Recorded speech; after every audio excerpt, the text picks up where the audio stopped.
Hey people, so the photos I've shared are photos of inside the Ibrahimi mosque in Khalil, in the West Bank, which I took in September 2019. And I just want to tell you a bit about the Ibrahimi mosque. In the 90s, I think it was 1994,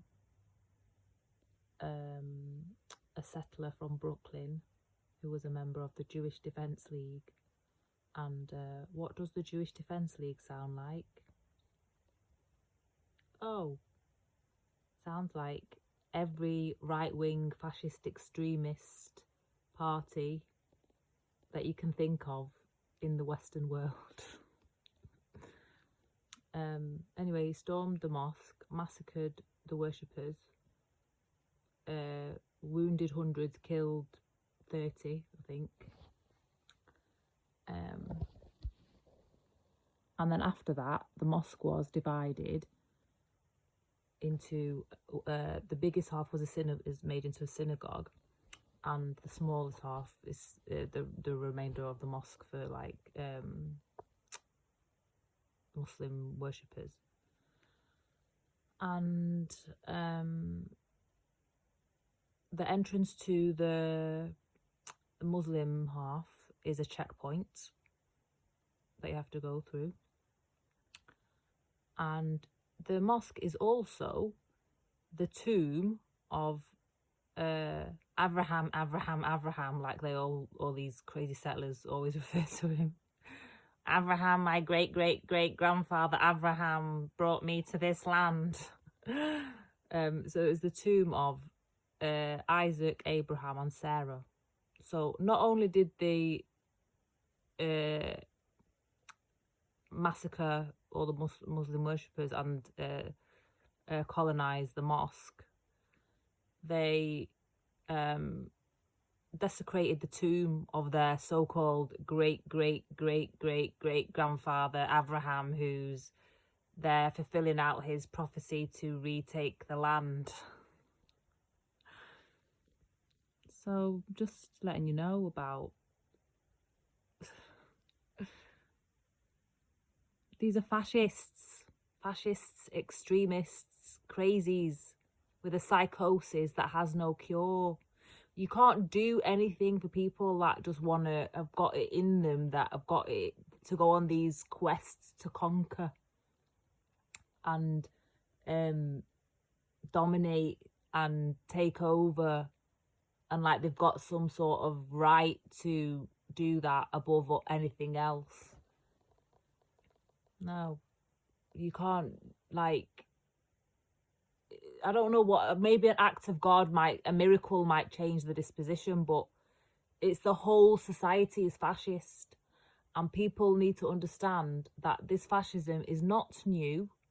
It's in its worst manifestation possible at the moment in what they've been doing in Gaza, but it's not new. They came to the land with this fascist ideology. They were the Nazis. The Nazis came to take over Palestine to escape jail. They came with all their looted money to escape jail and make a new life, being killers and criminals in another land under legitimacy from the UN. So people need to understand that these free passes that Chitrel has had it's not just recent. This is just an example of how distorted and how fucked up their bullshit is. And you know, there's lots of people who've been to the Ibrahimi Mosque and have seen what I've seen. It's all caged in the inside. They put cages in a place of worship to segregate, so you can see through the other side, but it's like looking through a prison cell. Worse.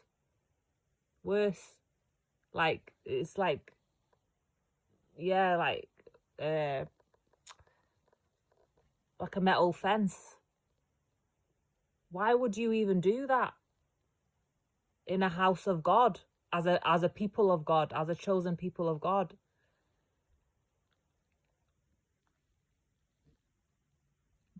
They've got fundamental psychological problems, and at the end of the day, that's what people need to realize, and people need to understand that you can't give people like that the benefit of the doubt. They are deeply hateful, and they're programmed. They're like robots that have been programmed to be hateful, to be racist.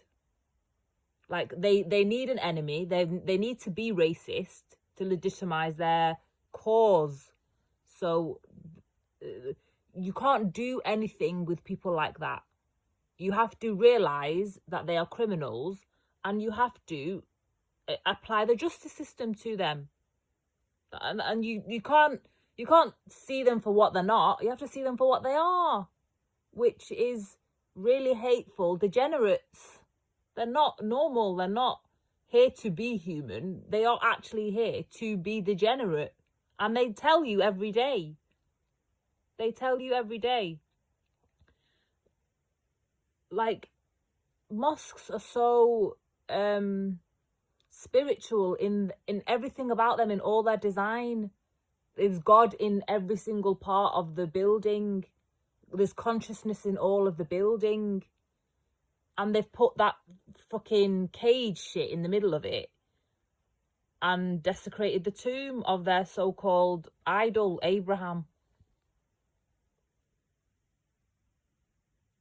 who they, you know, want to tell the whole world that that's the superior lineage, that's the godly line.